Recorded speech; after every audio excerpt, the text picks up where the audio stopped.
Hey, hold on. I think we got our guest. I think we got our one of our guests is the double header up for the night, man. Okay, we got our guest on. Hold on one second, man. Now, this guy here, very talented individual from what I've heard. First of all, big shout out to Angela Covington for making this connection happen. One of the hardest working promoters out there. But this guy right here, very talented from what I've heard from some of the music that was sent to me. True visionary, got a real voice and what's going on with the changes in this world. I like the fact that they bring that new energy into the game that's really needed, that whole Rage Against the Machine energy with their new single, Genocide, which I will play after the interview. So he's here to tell us his story, his redemption, and let's all welcome Scott Hicks to the show. Let's see if this is him. What's going on?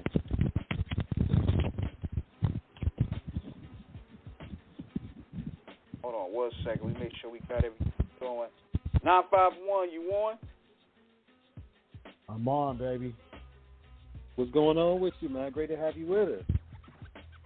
Real testimony. How's everybody doing? Appreciate you having me on. Hold on, champ. I'm going to bring you on in the 30, because this is a double header. Yes, sir. I'm on standby, baby. Okay, cool. Yes, sir, man. We in it. 774, you on? Okay, man. This is Scott Hicks. How you guys doing, man? Hey, What's going on, man? How you? Hey, I'm sorry, guys, man. We just been going interview to interview. We just jumped off of Zoom, and now I just looked at the text message. I said, "Oh man, I'm late for another one, man. Christ!" But thank you for having us on, man. Appreciate the comparisons to Rage Against the Machine. That kind of seems to be the vibe. I think it's the realness in the music. I'm just trying to, is just make real music for real people. Genocide meant a lot to me, man. I wrote that while watching the 3-week trial of Derek Michael Chauvin, as we all know, convicted of murder of George Floyd. Songs dedicated to George Floyd, Breonna Taylor, and Andrew Brown, and countless others that I feel fell victim to the genocide of racial injustice and police brutality, not only in America but across the world, man. Abuse of power. Man, Sean, this is an honor and a privilege to have you on, especially, when you speak about the societal events that influenced your genius to create such poignant, music. When you say Rage Against the Machine, of course, shout out to Zach LaRocca, Tom Morello, the whole crew, man. When you look at the elements of, obviously, that type of music that was genre-defying, revolutionary for its time when it came out, still resonates today.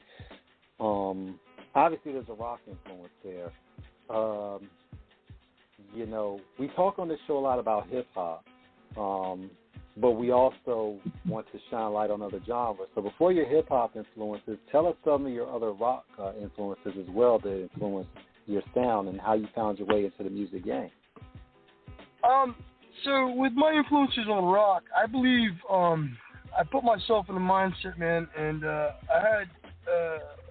we did a television interview back in July. We went out to L.A., and I was asked, and they said, well, what makes you just be so aggressive with your lyrics and so, outside of what is considered the industry norm now?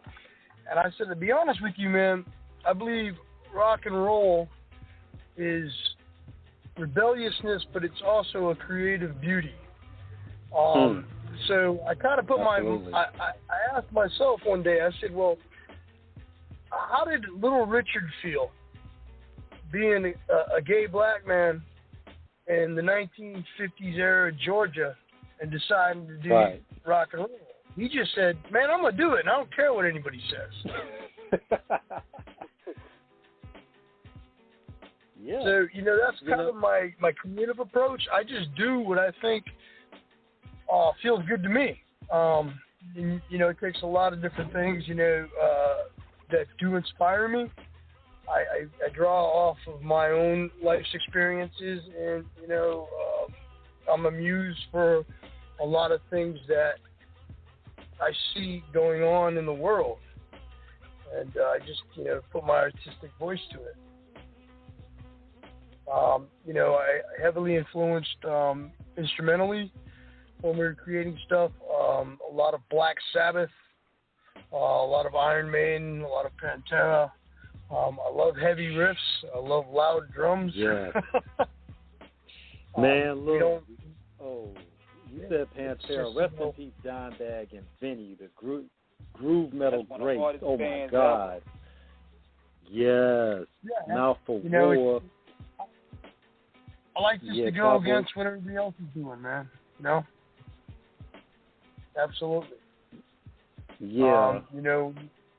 Rob Schwartz, aside from being a business partner, he's become a good friend of mine.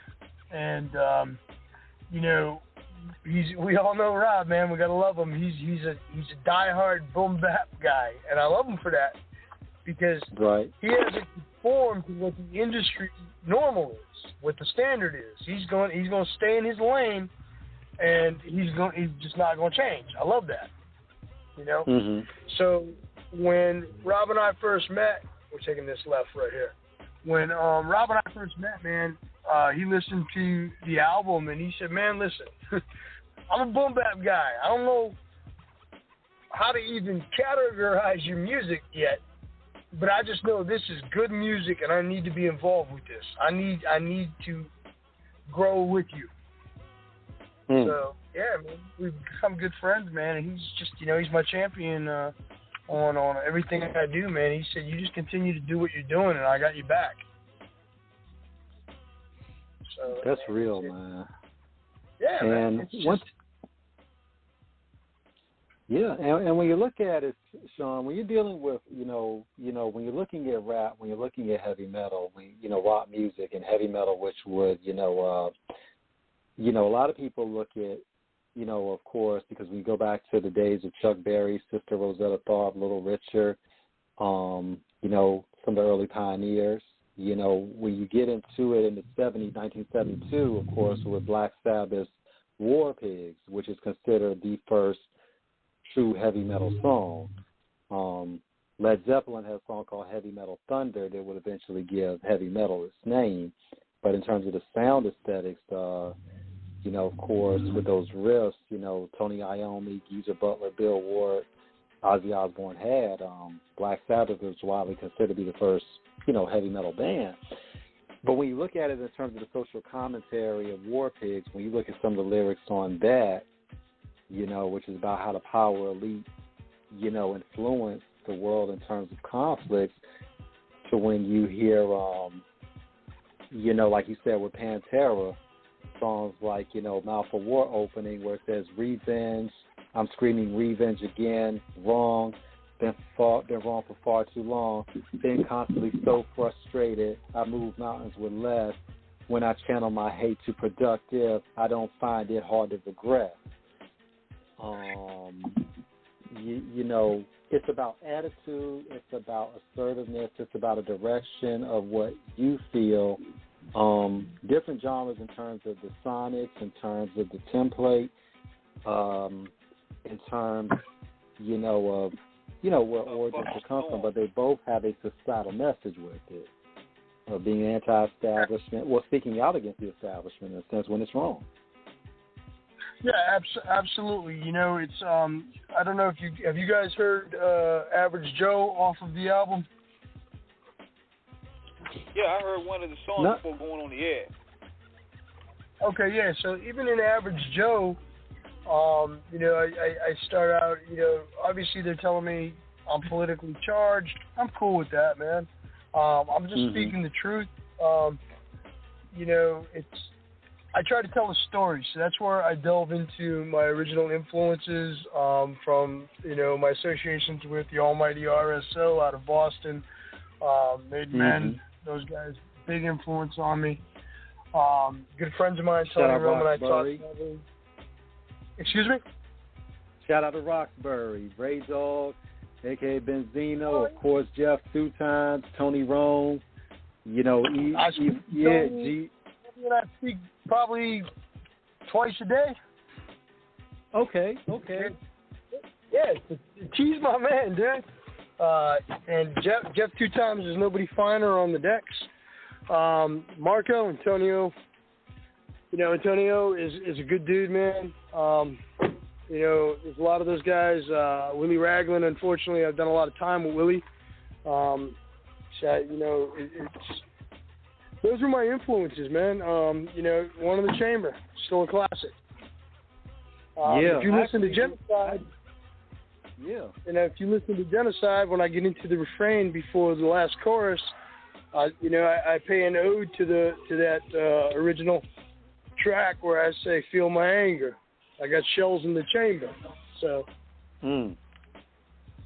Average Joe is, when I wrote that, when you get into the second verse of that is system of failure, letting you down. System of failure runs you to ground. It's because I'm basically looking at what I see going on in the world today, man. One thing about it? Yeah. And that's also repression, go ahead. Because another question I want to shoot to you about rock and roll. Do you feel that rock, for the most part, lost its edge somehow? Yeah, I absolutely feel rock and roll is 100% lost its edge, man. Absolutely. I think that it's become too over polished, man. I really do. Yeah. And one thing about it, because we got to shout out some of the hoods out in Boston, too. We got to shout out Roxbury, Dorchester, Four Corners, College Park, East Boston, Mattapan. I got to shout out, of course, Guru, rest in peace, the Gangstar, who is from Boston. Got to shout out Ed O.G. and the Bulldogs as well. The legends out there, man. One of my longest runs with Edo is every time we get together, man, I'd say, Edo, where are the Bulldogs, man?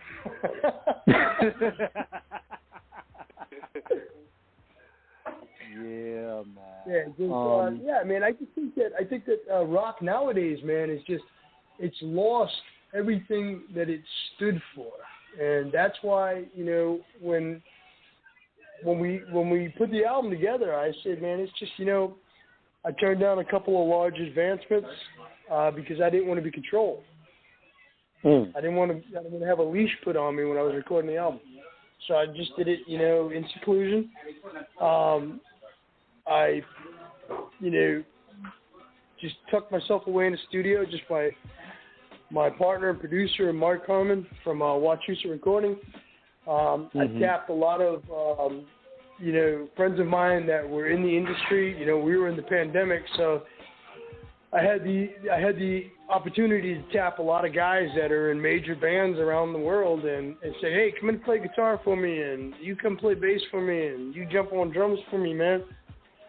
And we did that, and then where we stand now is, I put Test Human out. We're going on. I didn't even realize until, I got hit with a Zoom message earlier from somebody from E! News, and they're like, well, Sean, you are on the radar now. And I was like, oh, well, where'd this interview come from? All right, well, here we're all sitting here because we got a big rehearsal tomorrow. And I reached out to, speaking of classic rock, because you guys are well-versed. Do you remember the band Lizzie Borden? Yeah, way back in the day. Okay, yeah. Lizzie Borden and Suicidal Tendencies and Louis Seidel and all those bands? Suicidal Tendencies, oh my gosh, shout out to Mike Muir, Rocky George, Robert Trujillo, R.J. Herrera, Mike Clark. Life Camera Revolution, How Will I Laugh Tomorrow, I Can't Even Smile Today, and Art of Rebellion. Yes, oh my, that's Suicidal. When I picked my song, My guitar actually standing here right next to me is one of the founding members of Lizzie Borden, who's been touring the guitarist with Louis Idol right now. I offered him to come out and join the band, and flew him out from L.A., and he's standing here right next to me right now. Tell him I said what's up, man. Hey, bro, what's up? How you doing? Yeah. How you doing? What's going on with you, man? Happy to be on the East Coast, man. Love the energy out here, bro.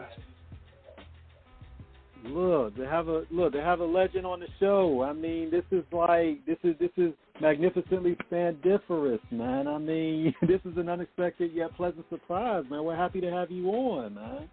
Thank you, brother. It's definitely an honor to be part of Test Human and Sean's project. It's just one of those once in a lifetime projects that, you know, myself, I just couldn't pass up. I can't wait to get on stage and throw down for people because I'm going to bring the fire for you, brother. Man, look, you know, I mean, metal, you know, the thing is we're all united about music. It's the brotherhood of the beats and sounds that unite us all as one because good music is good music regardless. And when you get, you know, a genius, you know, like you know, like yourself and Sean put together, it makes for something that, especially in these tumultuous and turbulent times we have, from hip-hop to heavy metal to rock, where it all encompasses into one in terms of an attitude that is above all, man. You know, it's great to see the essence of the energy and the spirit of what it means to stand on your own. You know, like Pantera said in the song, Strength Beyond Strength. I mean, it's great to see that strength united into something substantial and mighty.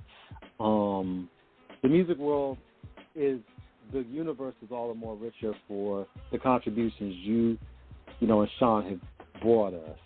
Don't stop. Please don't stop. So, man, it's like music is the true, honest music is the last universal language that brings all walks of life together in a room where everyone can have a good time and not get on each other's case about whatever political bullshit out there. So, yeah, that's why I'm into it, just for the energy of the creative music. And, you know, I can't wait to throw down, bro. Can't wait. You know, it's funny is we got Ryan Gio we brought in from a drummer.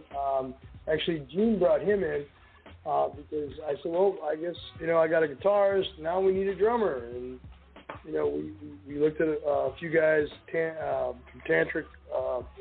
Was going to fly him in for the Netherlands. And, you know, it was funny when we sent the music out to people in the industry, and they were just, the response was like, yeah, we're in, dude. We're in, man. Whatever you're doing, that is fresh, that's new. And, you know, it's funny. I got Ryan here with me now, my drummer, and we got the baby. We call him Curly Q, our bass player we chose. He's the baby of the group. He's 21. He's actually wearing a Pantera T-shirt. You picked the right guy. You picked the right guy. Well, you know, he walked in, and he was originally picked by my producer as a guitarist. And I said, hey, listen, we're going to bring Gene out.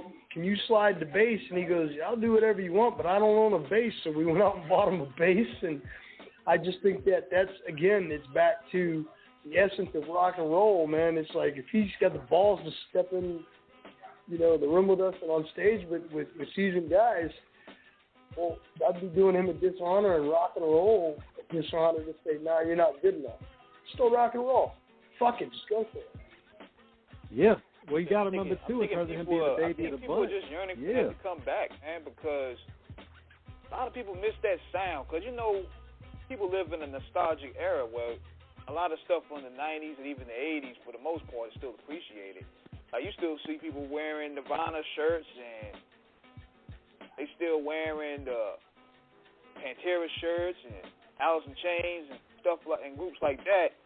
So they just want that renaissance with a fresh sound to come back. And like you guys are forefront of doing that.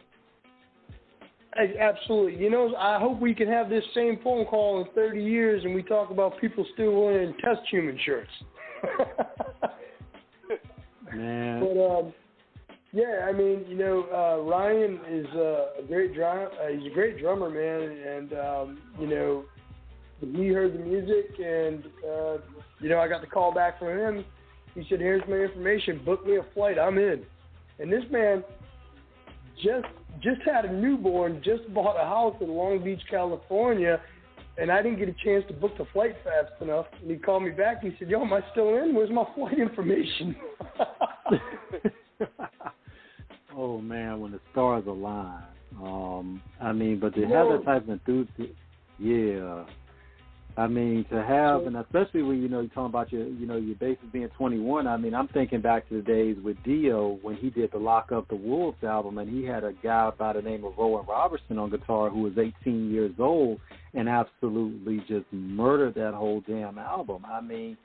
You got a prodigy there who's already polished, ready to go. You got a guy, coming in who just bought a house and had a child. And I'm like, does the luck get any greater for y'all in terms of just this level of, cooperation and enthusiasm? Yeah, absolutely, man. I had a great phone call about 2 weeks ago with Tom Morello, and, he said, listen, man, we're going back in the studio, but I just want to let you know, man, through mutual acquaintances, man, I really respect what you're doing. The industry needs this sound. It's inspirational. Gene and I were on a business trip last week. We were in West Virginia booking a couple shows and signing contracts for the FTW Rock Fest that we're going to be jumping into. We're actually the promoters of that, January 14th, 15th, and 16th, which is going to be in Hagerstown, Maryland, and Martinsburg, West Virginia, 3 different venues. He hands me the phone from the back seat. And I'm like, who the hell am I talking to? He goes, oh, that's Joe Holmes from Ozzy. I said, oh, okay. So Joe goes, dude, I love your music, and just giving you the heads up, when you're in L.A. at the Whiskey in December and when you do your Arizona shows, I'm going to jump up on stage and play Genocide with you, man, because it brings me back to my roots. So, and I'm sitting there going, wow, all right. So we're off to a good start here, guys. One thing about it is to know that your music is making waves and touching people in that way. You've had legends co-sign you in terms of giving you all types of support. What does that mean for... It means a lot to me, man, because, the reality of it is a lot of the music that is on this album, like 85% of it, is stuff I recorded a number of years ago, and we just never released it because I went back to prison.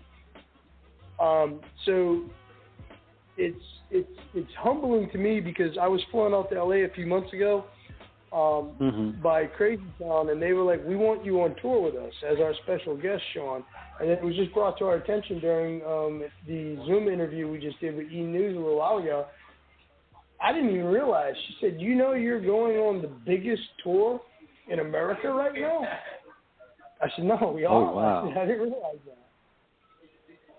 She said, yeah, you guys got the biggest tour. The Controlled Chaos Tour is the largest tour in America right now. I said, oh, okay, cool. He's like, no big deal. We're going to do our thing. And, I'm appreciative of it because for us to be included on this tour and just as a special guest, I'm just like, okay, so, and then, big props to Roland and to Shifty Shellshock from Crazy Town because they heard the album and instead of doing what most people in the industry would do, having their management call my management, Roland called me directly and was like, hey, dude, we just listened to this album. No way are you opening for us this entire tour, man. He said every third night you headline, for Christ's sakes. Oh, so, wow. yeah, man, like I say, man, it's awesome to see the unity right now. And that just, it makes me just want to go harder, man. Honestly, it does. When you look at this, to be headlining, when you think about it in terms of, like you said, because obviously, Sean, you all have a vision in terms of what you want to bring with this? When you said you turned down, of course, we're not going to ask you to give any, any label names in terms of who is going to give you the advances. What do artists need to understand in terms of what their vision is and how not to let labels or financial considerations stifle or influence their integrity and their decisions from, what they set out to do? Okay, so from a strictly a business standpoint, any advancement that any artist is offered is nothing but a glorified loan. So basically, you become an indentured servitude, because I think it's a proven track record in the industry. Right. That what happens is, if a label offers you money, they see something that the artists themselves don't. And when I turned down, it's already gotten out there. I was offered $1 million, and I said, no, I'm not interested. And they called back within 72 hours and said, stop playing hardball, we'll give you $2 million. I said, I'm not interested, man. Not interested. I said, I don't need the money. I'm good. I want to make music, and I want to make it my way. Because what happens is, you take that advancement, and I call it, the wine, dined, and 69 theory. Right. And I can only kind of relate back to an unfortunate story with Tupac. When it was all said and done, he didn't even own the jewelry he wore because he was exploited. And it's not just in the hip hop genre, it's in all genres. I mean, you look at some of the greatest recording artists in history: John Lee Hooker, Muddy Waters, Ray Charles, Chuck Berry. These guys received nothing for, all of their work. The record labels made their money. Motown did it to the R&B artists.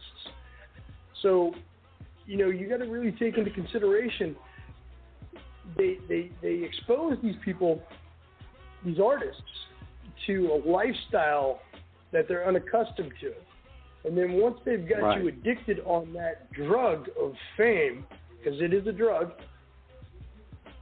then they say, well, you know something?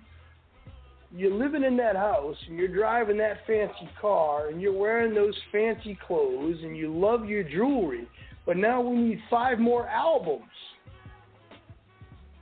out of you. If you need any more money, maintain this lifestyle if you want to keep getting high off of this drug that we've got you hooked on.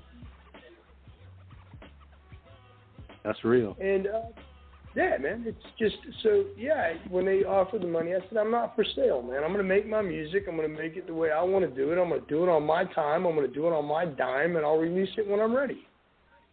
And, it's just my year. I'm ready. I've got a great management team behind me. Brown and Rosen, Christopher Brown, he's been my manager for years, and, he stood by me in my darkest hours when I was, an alcoholic. And he would just always tell me, one of these days, Sean, you're going to sober up, and I'll still be here. And, that's loyalty. Yes. It is, man. It's, Chris manages Bobby Brown, New Edition, Run DMC, and he's just like, will you sober up? Because you'll get it together, man. Hey, I'll still be here, bud. But, man, I'm very grateful, man, for everything that's happening in my life, man. I mean, I appreciate you guys, man. I appreciate everybody, man. We did the Music Doctors Monday night, man. I got, I didn't realize it till Rob called me from L.A. He was doing his movie premiere, and I guess the Music Doctors, they do a 1 through 5 star rating. Hell, we got two 10-star votes. They don't even do 10 stars, but we had a couple of them. I believe that was DJ Grunge. Yeah. So yeah, man, I'm really, I'm loving the support. And again, I don't think it's because I'm the best front man. in the industry, because I'm not. I think, though, when it comes to lyrical content and message, I think I'm probably the realist, you know. I'm just, you know, saying what I see going on and just putting it to some killer music. You know, I mean, it's when great, you look I guess. at it, yeah. Go ahead, I'm sorry. And when you you could. And when you think about it, Sean, when you look at the music in terms of it's about lyrics, it's about having the musical might, you know, the muscle. It is articulated through song. It is all about being able to say something. Now, two things I want to revisit before we get to that second part I was saying. When we look at how you talk about fame and the contracts, like I said, it's Suicidal. Well, you mentioned Suicidal Tendencies earlier, one of my all-time favorite bands. But I saw what was happening with them at Sony, you know, because I'm going to just say it. I hated Suicide for Life. And Mike Miro will probably tell you that was a terrible album, too, but that was a record that they had to drop to get out of their contract. So obviously there were some problems that they had ran into with the label at the time. And, you know, it's not always, you know, when you look at Prince with the situation he went through with Warner Brothers, yes, I'm going to prop my brother again for the millionth time because King wrote a tremendously researched article about Prince and that whole saga with Warner Brothers, and it's a great article. He did his thing on that. And, you know, Prince fought that shit for 6-7 years to get his name back. Yep. You know, when you're writing a song, Sean, in terms of it, you know, because you write it along the lines of obviously social commentary, you know, which brings to, you know, when you think of bands like, of course, Rage Against the Machine, Biohazard, you know, even early Megadeth, you know, usually tell us in terms of your song structures, what do you normally set your song structures in? Do you set it normally in down to standard, you know, key of E, A, B, you know, just in terms of how do you pretty much go about in terms of how you all want to write and then the keys that you want to play it in? Or does it just come to you organically? Well, I learned working with Michael. We do everything a little unconventional. Usually standard or traditional is people will walk in and they'll say, well, let's start off with our riffs and let's come up with our harmonies and stuff like that. And where I go with it is, you know, Michael, for the Genocide album, the 11 tracks on that, he stood in as my drummer. So I start with the drum line first. Because we all know that the drum line is the backbone of the song, the rhythm. And from there, we'll use our bass, we'll use our guitars. We love drop D. And we right, frame down it. to right. So what I do is I use all of those elements to paint the picture. And, you know, we don't get into extended solos. We'll use these as just a frame around the portrait. And then the last half hour, once we've come up with the instrumental at the end of the day, the last half hour is when I go in the booth. I don't write anything ahead of time. I wait until the composition is complete, and then I go in the booth and I allow the music to tell me what to say. It's like if you listen to Forever 18, which Ryan was actually listening to it on loop in my den earlier. I don't know which is, you said Gen X is your favorite? Yeah. He likes Gen X, but, you know, it's funny when I watch him play Darkness, which is in the vein of Metallica, he breaks 2 sets of drumsticks playing that particular track. Slamming it. So, but when I wrote Forever 18, I happened to be watching CNN, and I had it on mute, and I saw a woman that was emotionally distraught, crying, and being comforted by her husband, and they were on like a front porch of a dairy farm type farmhouse. So I'm like, what's going on here, man? I turned on the volume, and she was talking about her 18-year-old son that enlisted in the Army to do his civic duty, you know, and his first day of deployment, a sniper shot him in the neck in Afghanistan, and I said, what was that kid, that was obviously from the farm belt of America? What was going through his mind as he was laying on his back looking up at the sky with his life's blood pumping out of his neck?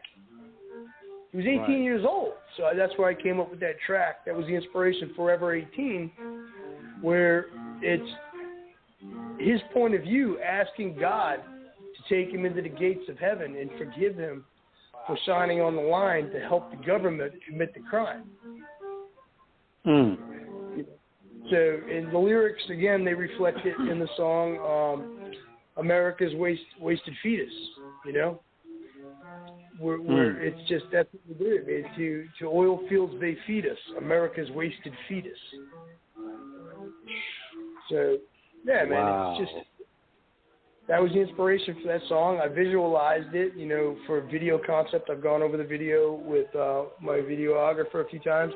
I said, it's a real simple video, man. It's an 18-year-old kid getting shot in the neck and laying on his back staring up at the sun, asking God to forgive him and take him into heaven's gates.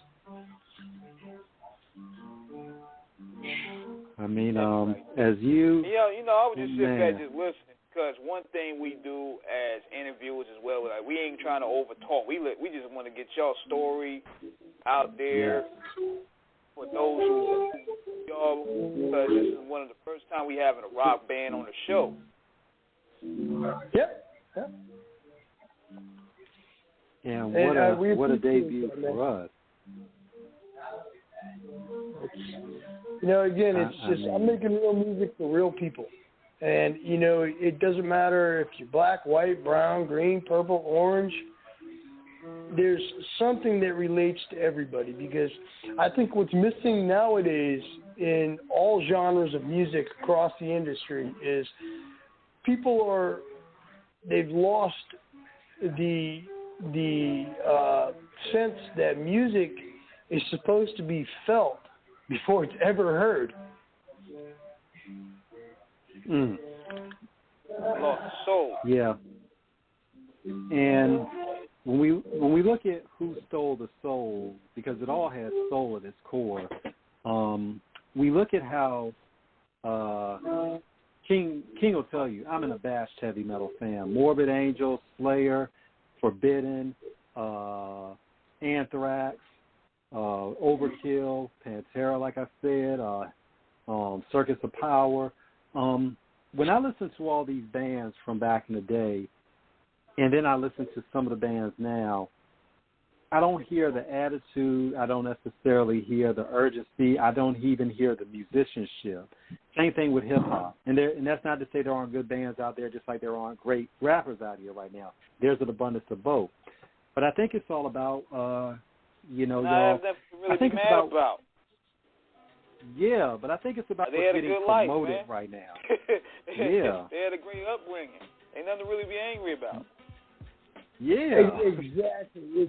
It's how can you sing or rap about something you've never experienced? Now, I mean, my backstory is my backstory. That's not me anymore. I was born into an organized crime family. I spent 24 years of my life in a maximum security prison.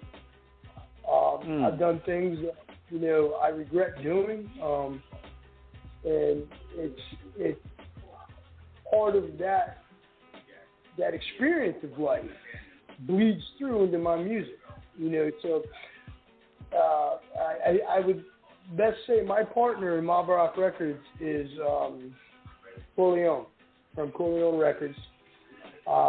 And everybody sees us and they're like, well, aren't you the odd couple? I mean, here's a 350-pound black man with roots in hip-hop, and here I am, white Irish guy from South Boston covered in tattoos, and I'm a rock guy. But you see us, and I laugh, and I tell everybody, well, he's a bowling ball on the tin. But we were doing a podcast interview in my living room a few months ago, and the cameraman was sitting there, and the interviewer asked, well, what made you jump behind Sean and his movement of mob rock and his project? And he said, well, I happened to be in the studio while he was recording Genocide. And when he was getting into the chorus and singing, told to comply, but you must defy. Told to comply, but you must defy. Time to unleash all your rage inside. Told to comply, but you must defy, or be the next victim of the genocide. He goes, when I saw him grip the mic like he was strangling somebody that owed him money, and his fingers were bright white, I felt his pain that he was expressing through his music and his words for everybody suffering this plight. And he said, in that moment, I knew I had to rock with him. So I just think that, that angst, I think is the word I'm looking for, is missing. There's no attitude anymore. It's just people going through the motions. It's like, that band made that hot song and they did it like that, so why don't we do one like that? And the label goes, yeah, why don't you do one like that? And then we get into cookie cutter music. Do. Or we call it the T-Pain theory. We went through the whole auto-tune generation. And again, I will never knock anybody that's getting over it. You're making money, I'm gonna tip my hat to you, man. God bless you if you can get it like that. But it's I wanna just never. I don't want to sell out. I mean, I guess that's the only way I can say it. I'll never sell out. I'm not for sale.